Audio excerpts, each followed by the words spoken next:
encourage you to listen.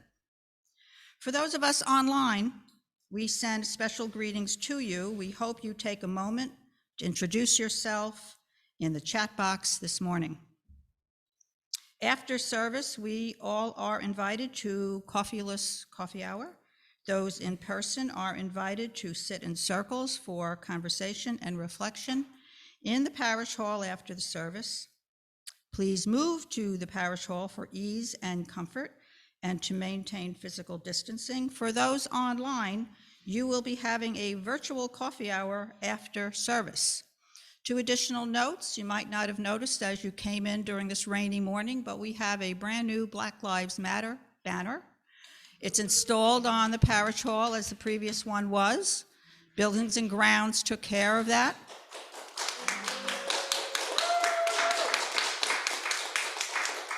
But Buildings and Grounds also told me that Brendan was the one who did the heavy lifting and got up on the ladder, so we're going to give a special note to Brendan. And then we also want to note too, today happens to be the Staten Island St. Patrick's Day Parade. Many of us have been following the fact that Staten Island Pride's application was again denied.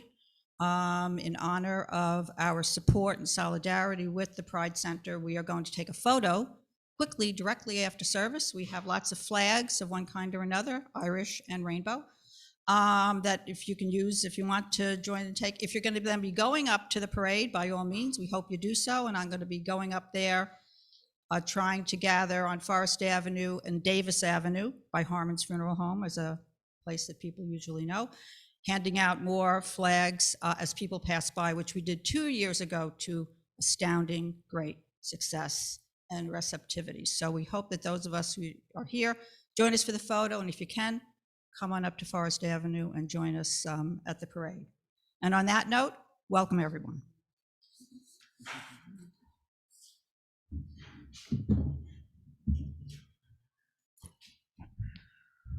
Haven't done that in 2 years. Good morning, everyone. Good morning. Again, masks are for the congregation, but we are going to be unmasked to speak. Again, getting used to this. All new. Good morning, everyone, and welcome to our service for the Unitarian Church of Staten Island. Welcome from your homes. Welcome to those who gathered into this place, which is warm and outside from the rain. Welcome to all of you joining us virtually who are in the comfort of your homes. I'm just so grateful we are here together, all together this morning. I am the Reverend Emily DeTar Birt, speaking live from the corner of Fillmore and Clinton Avenue. Grateful to be with all of you this morning.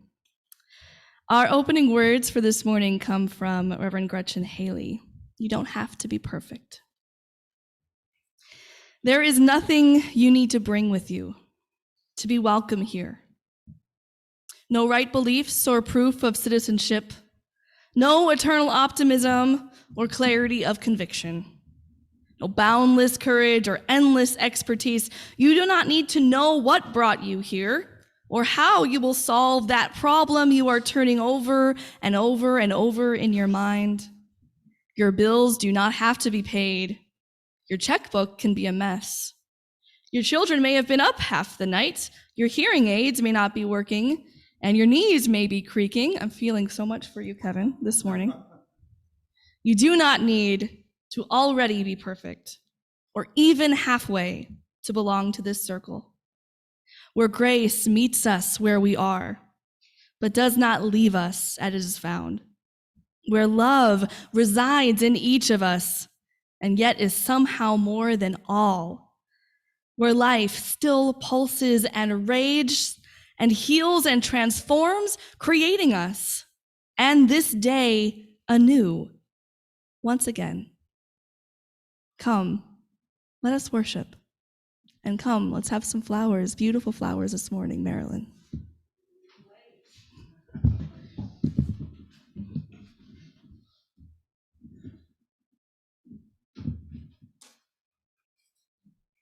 For our chalice lighting. We light this chalice in the search for truth and the spirit of love. We unite in worship and fellowship.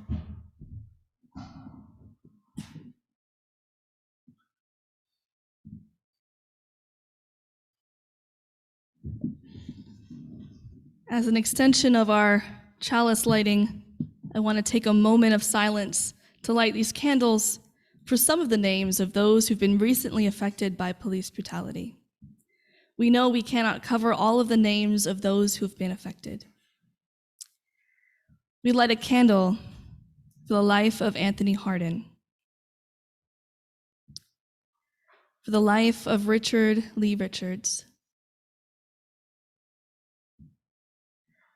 and for the life of Breonna Taylor. May these lights be a symbol of our commitment to continue the work of racial justice and to proclaim, both aloud in words, on our building, and in our actions, that Black lives matter. Now I'd like our choir to perform our opening hymn, which is How Could Anyone, number 1053.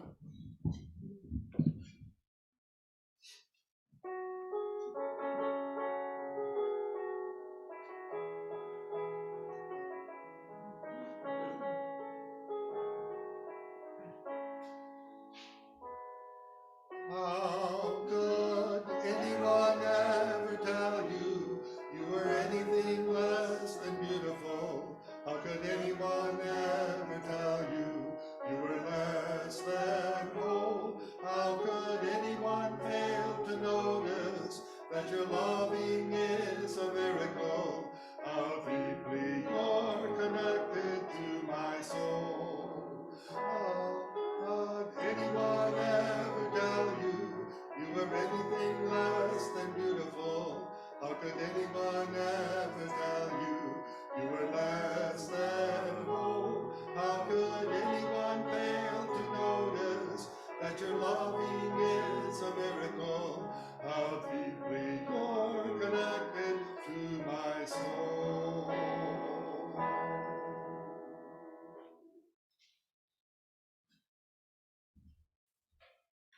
Now it's the time in our service for joys and sorrows. If you are visiting with us for the first time, this is a time when you can certainly introduce yourself. For those who are gathering in person, we invite you to raise your hand and then stand where you are seated and speak aloud your joy or sorrow. Emily will then repeat what you have said into her microphone, so those joining online can certainly hear what you have shared.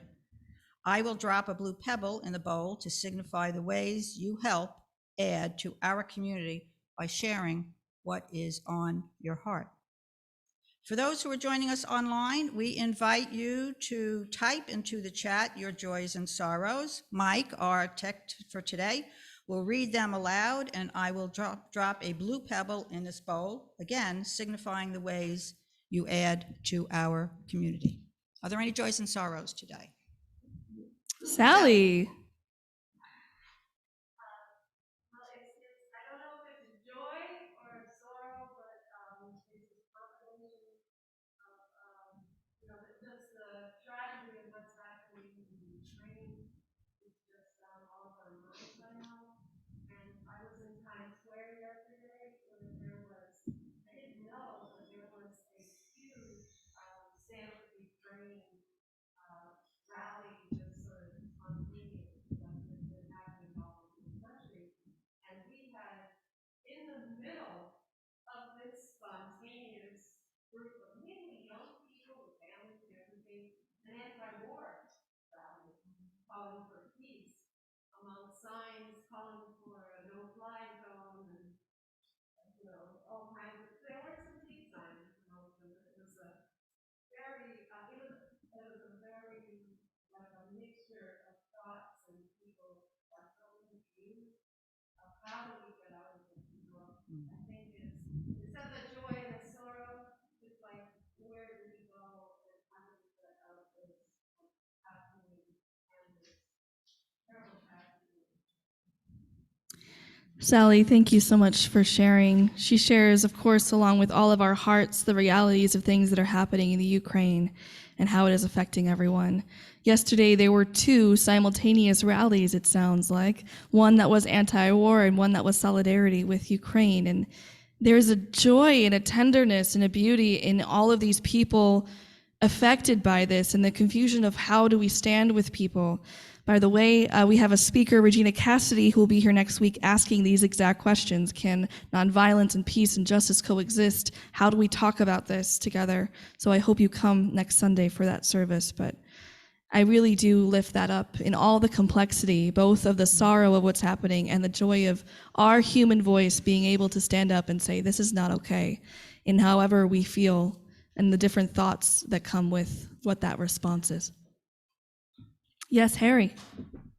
Yes, this is more of a personal concern.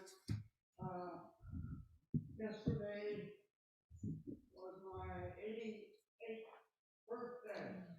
Yeah, 88th birthday for Harry. And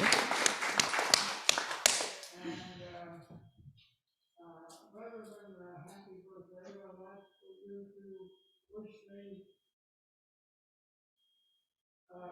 long life and prosperity. I can't do I can't do the finger thing, but long life and prosper. Live long and prosper. Live long and prosper. I have many colleagues who love Star Trek, so I am feeling with you, Harry. This symbol is an action of the victory sign of the two figures ready to be, but for the live long and prosper, two fingers on each side. That's the symbol for live long and prosper. Thank you. Well, Harry, we all wish you to live long and prosper, and may that be the case for everyone else as well. Happy live long and prosper, Harry. 88 years. Would anyone else like to share? Hi, Dave and Jade and Eric and John. It's great to see you here. Hi. Just want to say hi, everyone.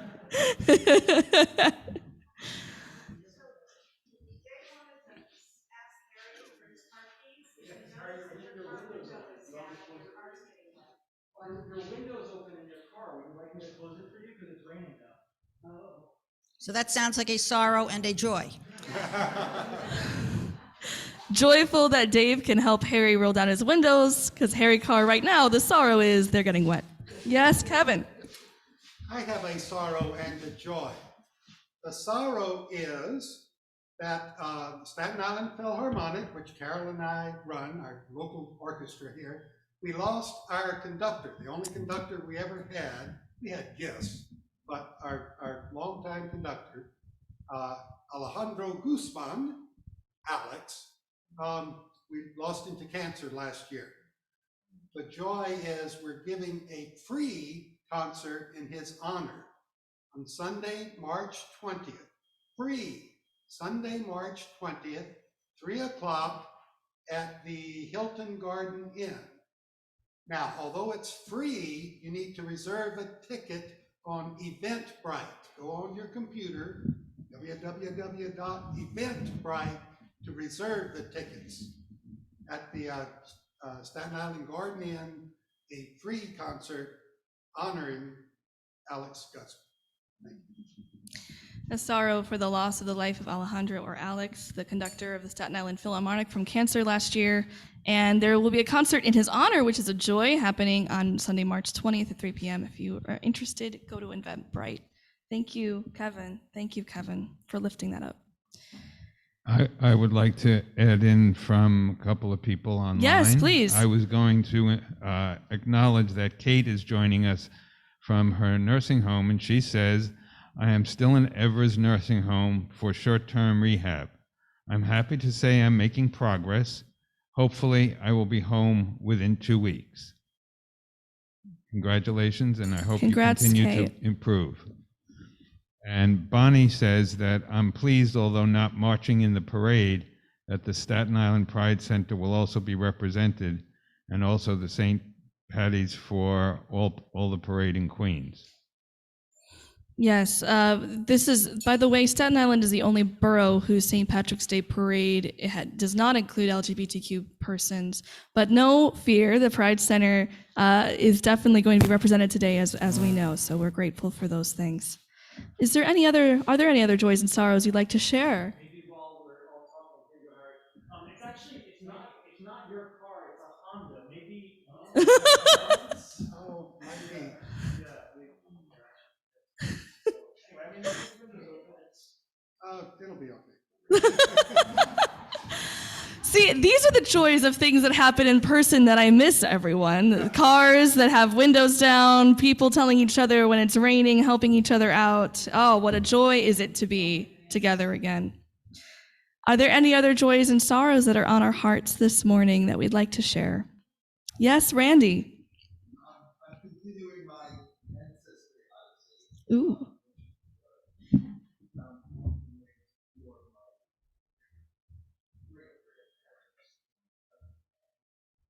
And finding all of these connections. No one that I know of.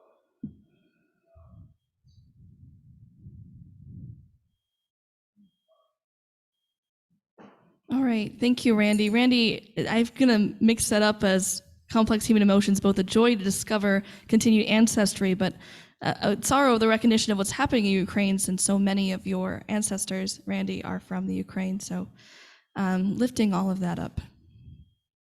Any other joys and sorrows to share this morning? Anything else online, Mike? Yes. Bonnie also says that her friend Ellen continues to have shingles pain, and I hope she heals quickly. Thank you, Bonnie. My wife got shingles last year, and it is no fun. It's not fun at all. Yes, Marilyn. Really believe in stopping people in our house from reading anything or talking about anything.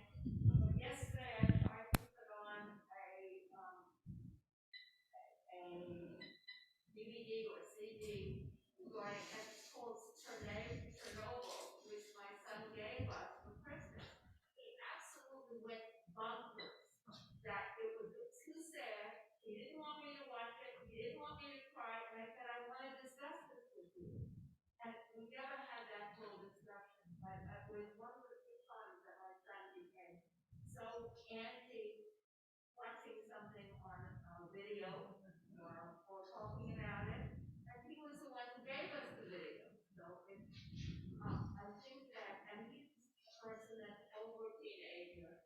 I think that we need discussions in our church, maybe for people who, like my son, who are in that middle level of ability to discuss the kinds of things that are going on in the record, the Ukraine, being the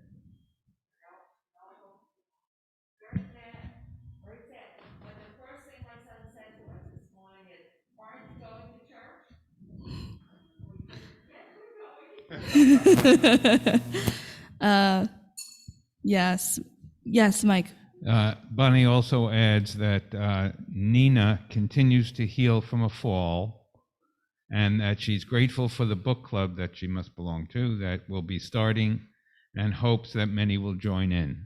So there actually is going to be a book club that starts here. I don't know if this is the correct reference to what's happening in the chat, but there is going to be an eighth principal book club started by Sarah Dolinar and Virginia. You'll see it in the announcements on the back of your book, but the first book is going to be more about things like that. Yeah.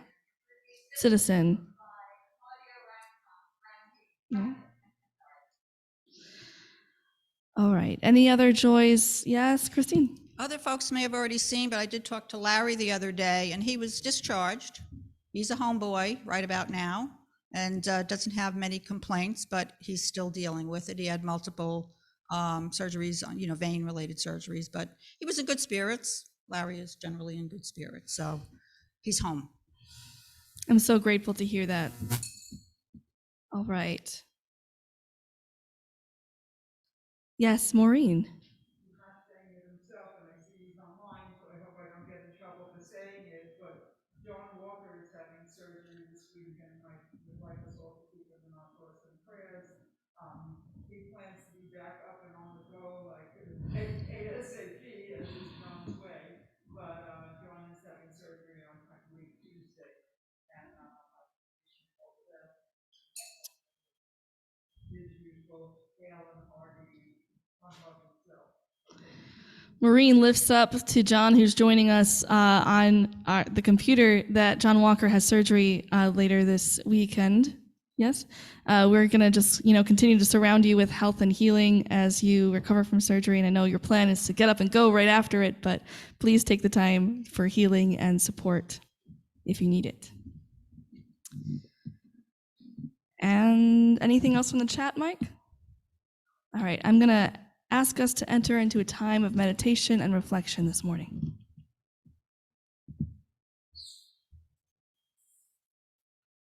For all the joys and sorrows that we have heard, and for all those that go unspoken, we are grateful for sharing them in community. Let us enter into a moment of silence to reflect on the joys and sorrows that we have spoken and the ones left unspoken, carried in our hearts this morning.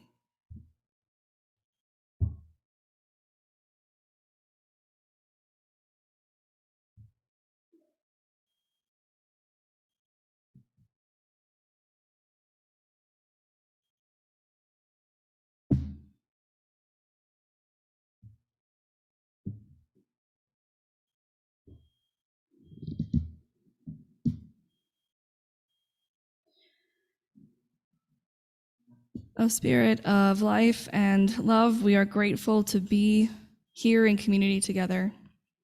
We're grateful to see each other's faces, both virtually and in person. We are grateful to have a space to share those joys like meeting family members, like seeing human connection, like concerts and tributes, healing and birthdays, people recovering. And we also hold in our hearts this morning sorrows, those who are sick or who are in need of healing, those who have passed away, and all the pressures and worries of our world, the realities of what's happening in the Ukraine, the sadness of how it affects all of us, the war that's not only there but in other countries across the world, and the devastation that war brings with it, as well as the need for resistance of communities. We hold in our hearts continued laws, anti-trans laws in Texas that continue to tell people they're less than when we know that they are holy just as they are. Realities of economic strife. There is so much in our weary world. For all those things that weigh on our hearts, we are grateful to have spaces where we can be human with each other, to practice what it means to be human, to be compassionate, to live into our values, to have times where we live into justice, where we continue to survive. We are thankful for the vision we can create together when we live into our compassion, whatever is happening in the world. For all of this, and for so much more, we say amen.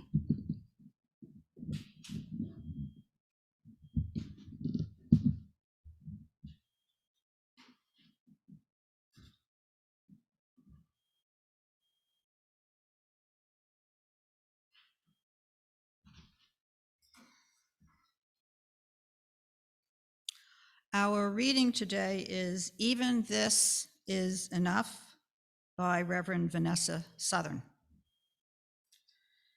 So much undone, so much to do, so much to heal in us and in the world, so much to acquire: a meal, a healthy body, a fit one, a lover, a job, a better job, proof we have and are enough, just around the corner now. And up against it, the reality of all that falls short and the limits of today. We honor the limits. If your body won't do what it used to do for right now, let it be enough. If your mind won't stop racing or can't think of the word, let it be enough. If you are here utterly alone and in despair, be all that here with us. If today you cannot sing because your throat hurts or you don't have the heart for music, be silent. When the offering plate goes around, if you don't have enough money to give or the heart to give, let it pass. The world won't stop spinning on her axis if you don't rise to all occasions today. Love won't cease to flow in your direction. Your heart won't stop beating. All hope won't be lost. You are part of the plan for this world's salvation. Of that, I have no doubt. The world needs its oceans of people striving to be good, to carry us to the shores of hope and wash fear from the beachheads and cleanse all wounds so they can heal. But oceans are big, and I am sure there are parts that don't feel up to the task of the whole some days. Rest, if you must, then, like the swimmer lying on her back who floats, or the hawk carried on cushions of air, rest in pews made to hold weary lives in space carved out for the doing of nothing much but being. Perhaps then you will feel in your bones, in your weary heart, the aching, healing sense that this is enough, even this. That we are enough, you are enough, enough. So was our reading for today.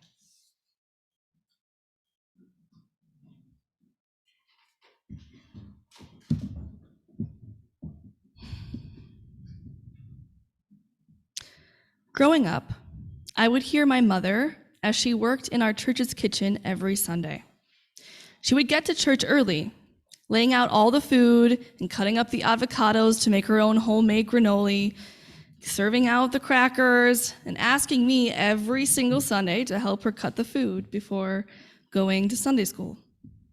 Anytime I would ask her, why do we have to do this every Sunday? She would point her finger to the sky and say, I'm trying to get points for heaven.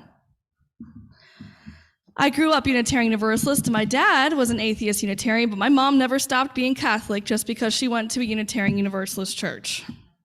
And over the years of being a minister, it would almost become a joke between us, her Catholicism and my Universalism. She would say, I'm trying to get points. And I would say, you know, it doesn't work like that, right? You don't need any points. And I wouldn't be the only one, so would her Unitarian Universalist minister. But she would shrug it off and go right back to cutting up the food and washing the dishes for yet another Sunday. It is true that our Unitarian Christian Universalist forebears gave up the Catholic pressure for good works in order to gain salvation years before the Universalist denomination even existed. Deep in the bones of our Universalist past, there's a message that all are loved, regardless. There is no final judgment, no tally of someone's life of whether or not they deserve a good afterlife, if there is an afterlife after all. Universalists proclaimed that if what was considered divine and holy was good and loving, then all are worthy, and worthy just as they are. But for all of that talk of universalism, our Unitarian forebears still emphasized a lot about good works. No, they didn't necessarily believe in heaven or hell or an afterlife, but they did believe that someone's moral character was proven by the actions they did in the world, by the number of actions they committed, the common good that they built. Back then, saying the 1800s, it was called, quote, salvation by character, that the healing and wholeness of people was measured by the goodness they did in the world, by the character they built. And I know that here now in year 2022, in our Unitarian Universalist churches, we don't really talk about heaven very much. But we can see that there's something about this that feels relevant. All over our culture and society, there is this innate desire to get points, to prove something. Whether it's in the debates we have online, whether it's in our conversations about social justice and what's the right action to take, whether it's about the pressure of job performance, whether it's just in our family systems of what our parents or grandparents determined was successful, notions of what it means good everywhere. There are judgments and measurements of character. It's not a bad thing to have moral standards or to strive to be good or to act in deeds of service. It's not. And also, the ways our society talks about character can feel like a lot of individualistic, existential, and life pressure to prove just how good we are, to prove ourselves to each other, to others, or even to ourselves about why we are worthy. A few years ago, there was a show called The Good Place. I don't know if any of you may have watched it or not, but it was essentially a kind of modernish spin on the exploration of debates around heaven and hell. At one point in the series, the quote-unquote judge, some might say that as God, some might just say the judge that decides who goes into heaven or hell, goes down to earth to prove for all time that a good person can get into heaven by their good choices. The judge goes down to earth, and the first choice they try to make is to eat a tomato. They then spend 3 human years trying to find a perfectly ethically sourced and grown tomato, and they can't find it. And they give up. The show's point is a little exaggerated, but there's something to take from this. It is not that it's not good for us to ask questions about how we're supposed to be people in the world, what our character or our values are. But we can't divorce it from the systems we live in. We live in complicated, complex systems of sexism, racism, white supremacy, patriarchy, oppression, late-stage capitalism, and environmental destruction that's happened at least 200 years before we even arrived at this moment. We live in complexity. And often, people are forced to make choices between the hopes of creating the common good and making good moral decisions, and trying to survive and pay the rent and live together. As long as there's a widening gap between those who live wealthy, those who have the billions and billions of dollars to have power in the world, those of us trying to live our lives will live in gray, complex, everyday hard choices. Life is not always clear-cut. It is not always either and or. There's no way to be perfect. And even beyond any of that, to be human is to be imperfect, is to fall short of ourselves and others' expectations time and time and time again. We will always hope to do good in the world, but humans will always fall short. And that doesn't mean that humans aren't worthy. All of us are called to be held accountable to our values and to live into the best version of ourselves that we can. But for myself, what I find often is that when I'm too busy trying to be perfect, trying to do all the math to prove just how good I am, I end up being unhealthy, defensive, sometimes arrogant, incredibly judgy, sometimes mean, and an uncompassionate version of myself. The need to prove just how great I am or how knowledgeable I am just ultimately leads me to be more unknowledgeable or even worse.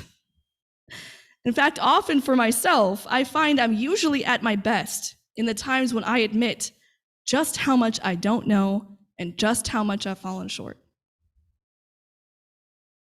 The paradox of our Unitarian Universalist faith, even written into its principles, is that we have an undeniably strong call to justice work, to deeds over creeds, to living into our faith, to actions. And yet, even on this emphasis on actions, on how we live out our values, that was never meant to turn into a theology about measuring how worthy we are. We are already worthy, just as we are. I love my mother a lot. I love that my mother taught me service to others, a call to constantly be in service. It's what led me to become a minister. Her generosity, her compassion, her sense of moral duty will always be a part of my call. But I am done with points. I'm done. I'm done trying to do the math. It doesn't add up. I'm done trying to measure up to who knows what standards, either for myself or for others. I'm done trying to be good enough. I'm not going to stop being moral just because I'm not measuring exactly how perfectly I fit into any social justice minister category. I'm never going to stop serving others. But I do really want to try letting go of that voice that says I have to prove something. Because there's nothing to prove.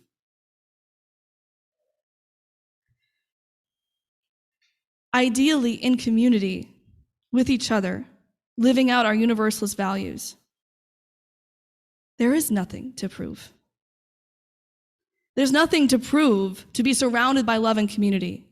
You do not have to be good enough. You don't have to be a good enough parent. You don't have to be a perfect child. You don't have to be thin enough. You don't have to be wealthy enough. You don't have to have your future planned out or your savings account secured. You do not have to have a clean record. You do not have to be clean from addiction. You do not have to have never hurt other people. You don't have to be old enough or young enough or white enough or straight enough. There is nothing to prove. Just be you. Love is not something we earn. It is something given and shared. Love does not have a limit. Love does not have a measurement of how much or how little. Love does not ask us for receipts or for degrees or for paychecks. Real relationships and connection. It just is. Just as you are. You are the prize. The millions of miracles that make up who you are, the uniqueness and wonder that is you and this life, you are a gift. You're enough, and you're not alone. I often wonder, what if instead of going into the American society sense of individualism that treats our lives like a game of life, competing against each other and measuring up, what if we understood we're all in this together? What if we measured our morality on our systems and structures against what we want for ourselves and our neighbors? What if we measured just how much love and compassion our society has for every person instead of how much we should or shouldn't do? I really, truly wish and wonder, what if we lived in a way that lived into the sense of undeniable worthiness for every person, this inherent worth? This year has been exceptionally hard for so many people. And even this morning, as I preached this sermon, I could tell you all the things I probably should be preaching. I should be preaching on the Ukraine. I should be preaching on war, on peace. I should be preaching about a number of other things that are not this topic. But the reality is I don't have any clearer moral vision about really any of these things than necessarily you do. I don't know how to untangle racism or economic pressure or international conflict. I don't know how to create a society that will start paying people what they're worth and giving people good lives and working for the common good. I'm in the middle of living it, along with all of you. And yet, out of all that uncertainty, we're here. We made it here. Here, in person, with each other and online. We did it. Do you know how simple and incredible that joy is? How miraculous and amazing it is that we are here just as we are. So in this moment, I would love for you to join me in stopping the math, the tallying. No more points. No more voices of comparison or long to-do lists that you need to do when you get home. I invite us to just be here in a moment of silence. Get comfortable in your seats. Rest and relax. Take a deep breath in and a deep breath out. And repeat these phrases after me. I am enough.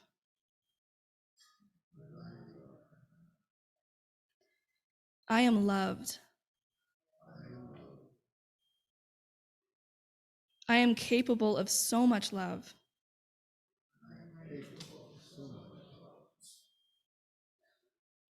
I am worthy.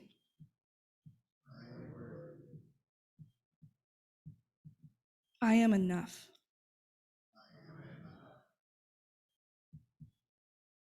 Thank you. You are enough. We are enough. And together, sharing compassion, there is nothing to prove. Amen.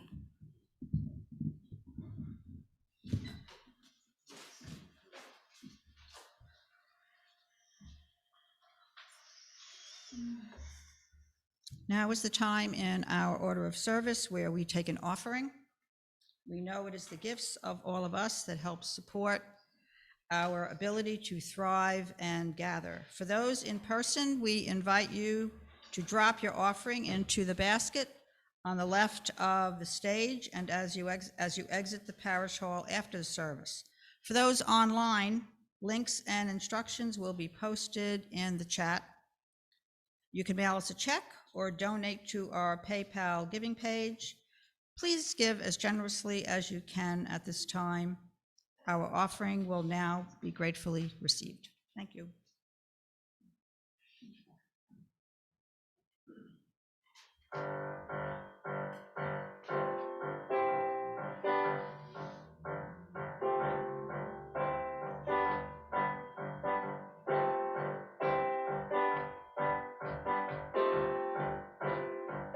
It's what I'm doing sitting in this chair. I'm shooting lightning bolts across the sky. You hear the thunder rolling through the air. That's how you know that it's been rolling by. You think that this is what I'm meant to be. You don't know my sacred identity. Here I am, look at me. There's a lot that can be, but I won't be invisible. Go, breaking out, you will be invisible. You tell me what I cannot do. Take down the barricades coming through. Here I go. No, be invisible. No, no, no, no, no. You see me coming in your rear view fast. You duck and weave and try to block my way. But like a lightning bolt that slipped my past, I don't have time to waste on you today. No, no point in telling you it's easy. I've got a better life I'm gonna lead. Here I am, look at me. There's a lot that can be, but I won't be invisible. Here I go. Breaking out, breaking free, no I won't be invisible. Don't try to do it, but you cannot do. Take down the barricades, I'm coming through. Here I go. Well, you know, just because you feel it, don't be invisible. Here I go.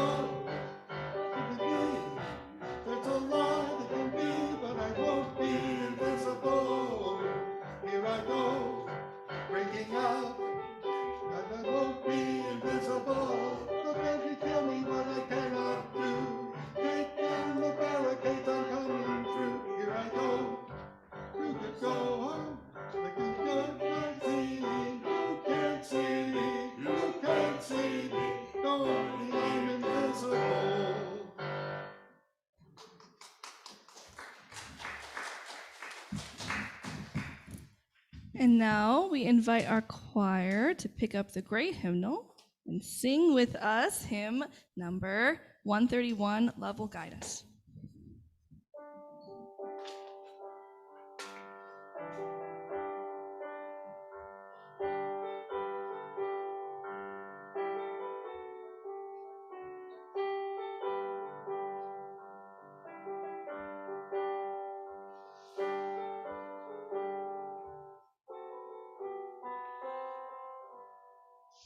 Love will guide us, peace has tried us, hope inside us will lead the way on the road from green to giving. Love will guide us through the hard night. If you cannot sing like angels, if you cannot speak before thousands, you can give from deep within you. You can change the world with your love. Love will guide us, peace has tried us, hope inside us will lead the way on the road from green to giving. Love will guide us through the hard night.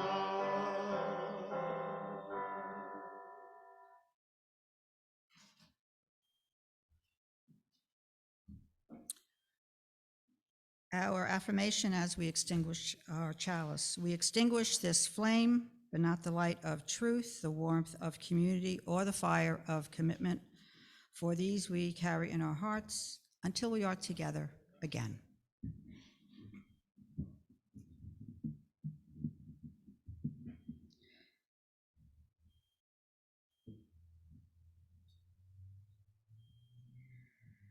You are more than enough. Let us live our lives claiming our inherent worth, so that one day we will have a world where everyone knows how loved and worthy they are. May it be so.